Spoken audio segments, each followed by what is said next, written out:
بلوچستان اور خیبر پختونخوا میں طوفانی بارشیں، رین ایمرجنسی نافذ، تمام افسران اور عملے کی چھٹیاں منسوخ کر دی گئی۔ پرائیویٹ اور سرکاری سکولز آج اور کل بند رہیں گے۔ خیبر میں کچے مکانات کی دیواریں گر گئی، کئی گاڑیاں تباہ، درجنوں مویشی ہلاک۔ خیبر باڑہ، جمرود اور لنڈی کوتل پاک افغان شاہراہ پر ٹریفک معطل۔ لوئر چترال میں لینڈ سلائیڈنگ کے پیش نظر سکول 3 روز کے لیے بند۔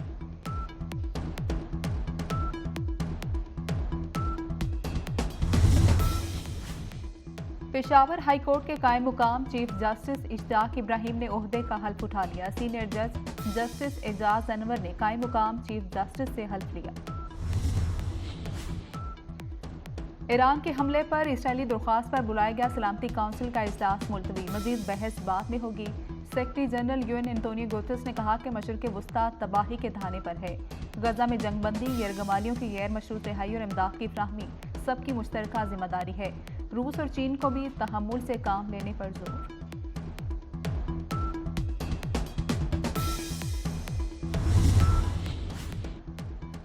اور برطانوی وزیر اعظم کی جانب سے عید ملن پارٹی تنازع کا شکار، کنزرویٹو پارٹی کے رہنماؤں سمیت کاروباری رہنماؤں کا عید ملن پارٹی کے بائیکاٹ کا اعلان۔ برطانوی میڈیا کے مطابق عید ملن پارٹی کا بائیکاٹ حکومت کی طرف سے اسرائیل کی حمایت پر کیا گیا۔ وزیر اعظم رشی سناک کی طرف سے عید ملن تقریب آج ہو رہی ہے۔ سیاستدانوں کی لڑائی میں عوام پستے رہیں گے۔ اسلام آباد میں بیٹھے بابوؤں کی کم عقلی سے آج یہ حالات ہیں۔ صدر مملکت آصف علی زرداری کا کہنا ہے، پاکستان کے پاس ہر ملک کی طرح دولت ہے، ہم پاکستان کو مزید بہتر بنائیں گے۔ صدر مملکت آصف علی زرداری کا گڑی خدا بخش میں جلسے سے خطاب۔ تحریک تحفظ آئین حکومت کو پاش پاش کر دے گی، اپوزیشن لیڈر عمر ایوب کی کوئٹہ میں پریس کانفرنس، کہا فارم 47 کی حکومت مزید نہیں چلے گی۔ خراب موسم کے باوجود پشین میں جلسہ کیا، آنے والا وقت تحریک انصاف کا ہے، تمام سیاسی جماعتوں سے رابطے میں ہیں۔ مشرق وسطیٰ میں جنگ چھڑ گئی، ایران کا اسرائیل پر حملہ، 300 سے زائد ڈرونز اور بیلسٹک میزائلز داغ دیے۔ حملے کو آپریشن ٹرو پرومس کا نام دیا گیا۔ ایرانی میڈیا کا 50% اہداف کو نشانہ بنانے کا دعویٰ۔ اسرائیلی فوج کے ایران سے براہ راست حملے کی تصدیق، کہا فوجی اڈے کو معمولی نقصان پہنچا، ایک لڑکی زخمی ہوئی، کئی ایرانی ڈرونز کو شام اور اردن پر ہی تباہ کیا۔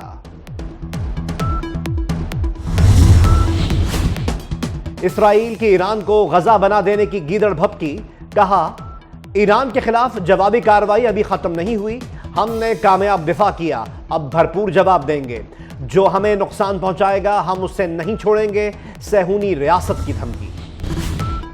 ایران کے حملے کے بعد اسرائیل کی درخواست پر اقوام متحدہ کی سلامتی کونسل کا ہنگامی اجلاس کچھ دیر میں ہوگا۔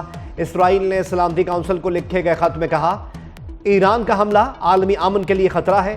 ایران کا کہنا ہے اپنے قونصل خانے پر اسرائیلی حملے کا جواب میں حملہ کیا۔ اقوام متحدہ کا فریقین سے فوری جنگ بندی کا مطالبہ۔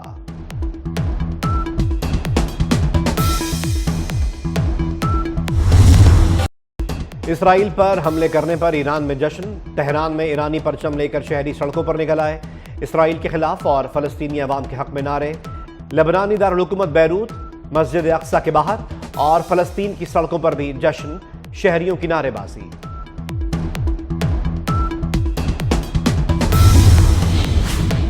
ایرانی حملے سے خطے میں کشیدگی میں اضافے کا خدشہ، برطانیہ، فرانس، جاپان اور کینیڈا کی حملے کی مذمت، فریقین سے کشیدگی نہ بڑھانے پر زور۔ ایران پر جارحانہ آپریشن میں حصہ نہیں لیں گے، امریکی صدر جو بائیڈن نے اسرائیل پر واضح کر دیا۔ امریکہ نے اسرائیل پر ایرانی حملے کی مذمت بھی کر دی۔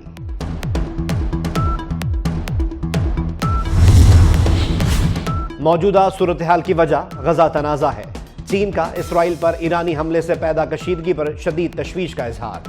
غزہ جنگ بندی کی قرارداد پر فوری عمل کروانے پر بھی زور۔ سعودی عرب اور مصر کی خطے میں کشیدگی پر گہری تشویش، سعودی عرب اور مصر کی فریقین سے تحمل کی اپیل۔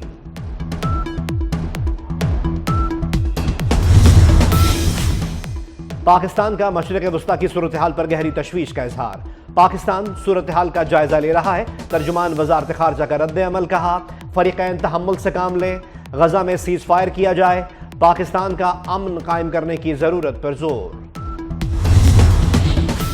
اسرائیل پر ایرانی حملے کے بعد بین الاقوامی پروازوں کا شیڈیول متاثر، عراق سے آنے والی تمام ایئر لائنز پر ایرانی فضائی حدود کے استعمال پر پابندی عائد۔ اردن، لبنان اور عراق نے اپنی فضائی حدود بین الاقوامی پروازوں کے لیے کھول دی۔ پاکستانی سول ایوی ایشن کی افغانستان اور ایران سے پاکستان کی فضائی حدود میں آنے والی ہر پرواز کی نگرانی کی ہدایت۔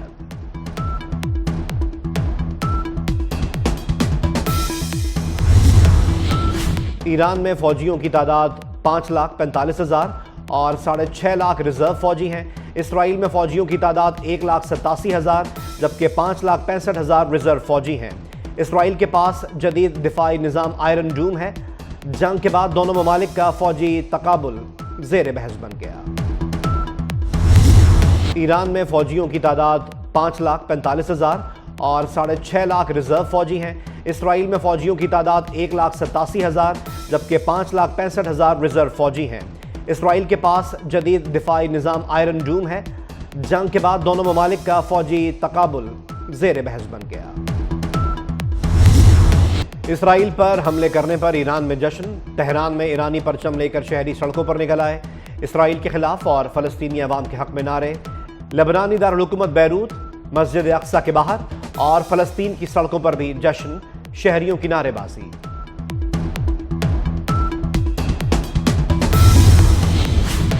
ایرانی حملے سے خطے میں کشیدگی میں اضافے کا خدشہ۔ برطانیہ، فرانس، جاپان اور کینیڈا کی حملے کی مذمت، فریقین سے کشیدگی نہ بڑھانے پر زور۔ ایران پر جارحانہ آپریشن میں حصہ نہیں لیں گے، امریکی صدر جو بائیڈن نے اسرائیل پر واضح کر دیا۔ امریکہ نے اسرائیل پر ایرانی حملے کی مذمت بھی کر دی۔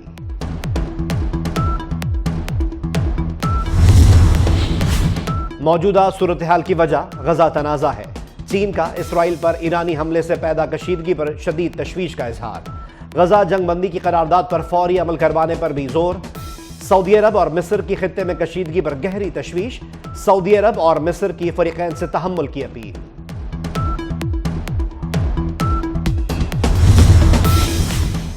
پاکستان کا مشرق وسطی کی صورتحال پر گہری تشویش کا اظہار۔ پاکستان صورتحال کا جائزہ لے رہا ہے، ترجمان وزارت خارجہ کا رد عمل۔ کہا فریقین تحمل سے کام لیں، غزہ میں سیز فائر کیا جائے، پاکستان کا امن قائم کرنے کی ضرورت پر زور۔ اسرائیل پر ایرانی حملے کے بعد بین الاقوامی پروازوں کا شیڈیول متاثر، عراق سے آنے والی تمام ایئر لائنز پر ایرانی فضائی حدود کے استعمال پر پابندی عائد۔ اردن، لبنان اور عراق نے اپنی فضائی حدود بین الاقوامی پروازوں کے لیے کھول دی۔ پاکستانی سول ایوی ایشن کی افغانستان اور ایران سے پاکستان کی فضائی حدود میں آنے والی ہر پرواز کی نگرانی کی ہدایت۔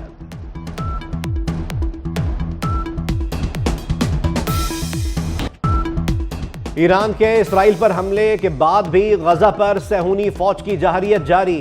وسطی غزہ کے نصیرات کیمپ پر اسرائیلی طیاروں کی بمباری سے 5 فلسطینی شہید، 24 گھنٹے میں شہداء کی تعداد 52 ہو گئی۔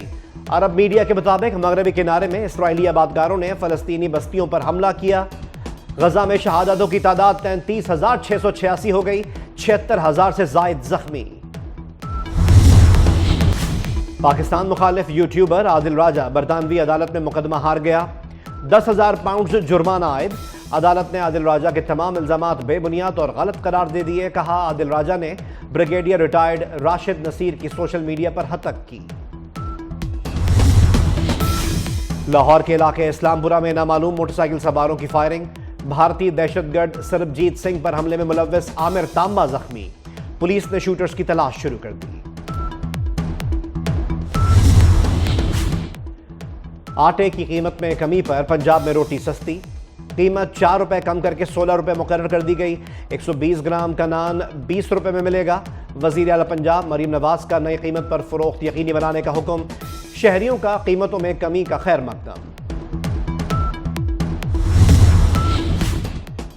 عید الفطر کی چھٹیوں کے بعد پردیسیوں کی واپسی کا سلسلہ شروع، بس اڈوں اور ریلوے اسٹیشنز پر مسافروں کا غیر معمولی رش، کئی شہروں میں مسافروں کا ٹکٹ نہ ملنے کا بھی شکوہ، لوکل ٹرانسپورٹ میں اوور لوڈنگ بھی جاری۔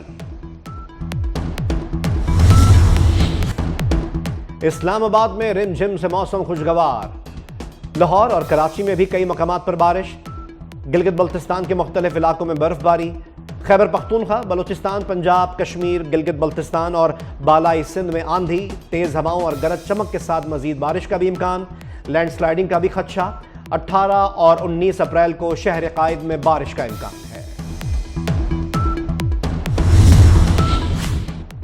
کراچی کے علاقے نیا ناظم آباد میں گھر پر آسمانی بجلی گر گئی، چھت اور دیواروں پر دراڑیں پڑ گئیں۔ آسمانی بجلی گرنے سے دھماکہ ہوا اور سب گھروں سے نکل آئے، کوئی جانی نقصان نہیں ہوا۔ اور پاکستان کرکٹ بورڈ نے 4 کرکٹرز کو کاؤنٹی کرکٹ کھیلنے کی اجازت دے دی۔